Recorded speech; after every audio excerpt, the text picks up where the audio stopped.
The Walking Dead Nail Art Tutorial by Hotpinkzebrapolish. Begin by painting all of your nails sort of a nude tan color.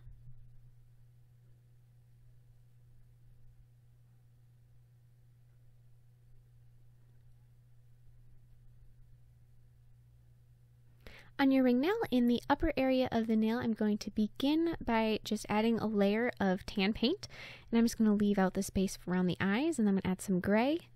And some gray, I'm going to start kind of sketching out the hand, or the face, not the hand.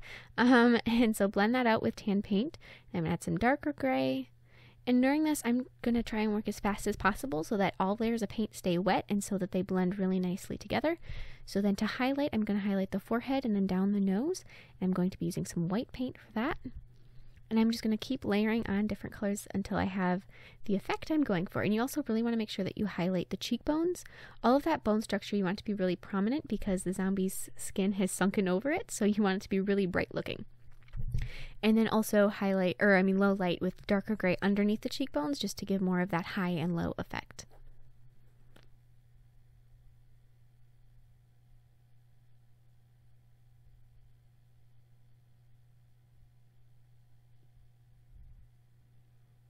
And you also want a low light right underneath where the nose is for the shadow.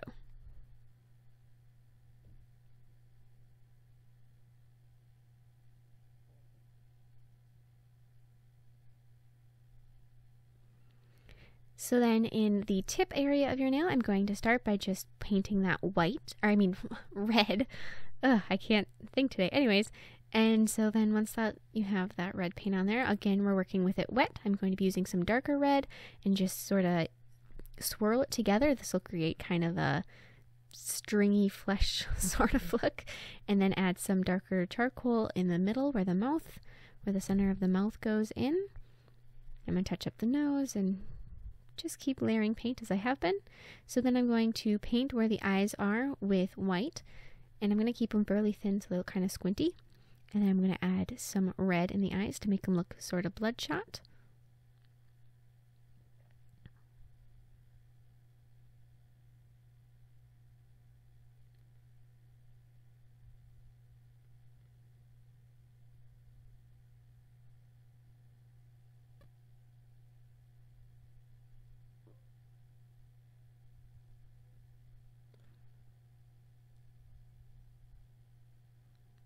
And I'm just adding a couple little details with black here under the nose, the cheekbones, and then around the eyes and the pupils. So then with white, I'm going to be painting just little specks for teeth, so just little lines really quick. They don't have to be too perfect. In fact, if they look a little raggedy, that's good because a zombie's teeth aren't going to be perfect. So then just add some red around them to give them more depth, and repeat the same steps on your thumb. The zombie I painted on the thumb was a little different in position, but still the same basic process with the layering of paint. So then I'm going to add just some more red here and there around the face, and more details of darkness around the mouth. And the red around the face is going to make it look sort of bruised and scratched. So then on my pinky, I'm going to basically be repeating the steps for what I did for the face with the different colors of paint layering. So I'm going to start with sketching out the shape of the hand with that tan paint that I used in the first step of painting the face. And then with the darker charcoal, I'm going to start low lighting. So I'm going to do up one side of the wrist, and then staying on that same side, I'm going to do each finger. And also on a hand, you want to make sure that you darken the center of the palm because your palm is kind of sunken in a little bit. And so that'll give more realism to it and make it look a little bit more gruesome. And I'm also going to do some highlighting with white. So then in that case, you want to highlight the outer circle of the palm pretty much. And then around the other side, up the other side of the fingers and thumb.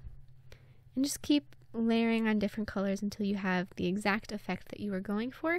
And again, the faster you do this, the better, so that the paint doesn't have too much time to dry and blends nicely. So then add some red to the hand to make it look nice and bloody.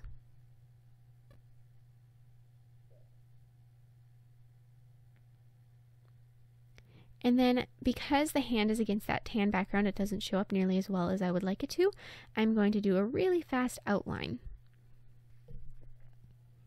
And as you're doing this outline, if you decided to, you could also fill in the rest of the nail black so that it didn't look so much as an outline, just as the background color, and the hand would show up really well then too.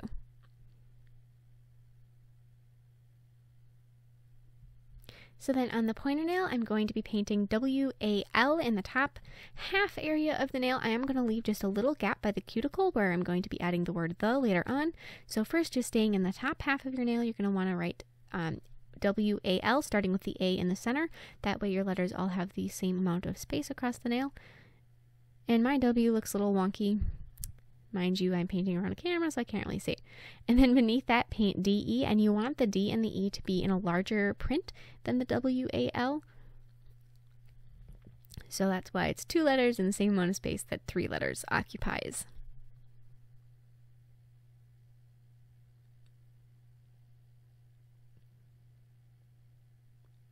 And then to top off the whole thing, my hand's in the way, but anyways, paint the in very small print above the W-A-L with the H in the center.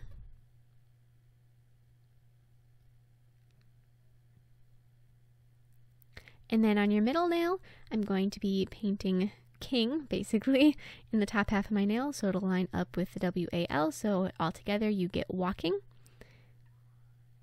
So for this one, you want the N to have just a little bit past center so that because the I is a really thin letter, so it doesn't need a full space, if that makes any sense. It doesn't need as much space, so don't give it as much space. That way your nail will still look even. And then underneath king, paint D-A, or, well, I'm painting the D first, but it's 80, not D-A. So then the bottom spells dead.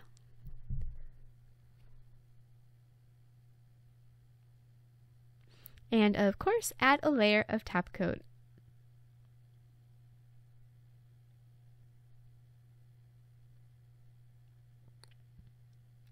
Thank you so much for watching. I hope you like my design. Please share any recreations with me on Facebook, Twitter, and Instagram. I would really love to see them, and I will see you in my next video. Bye!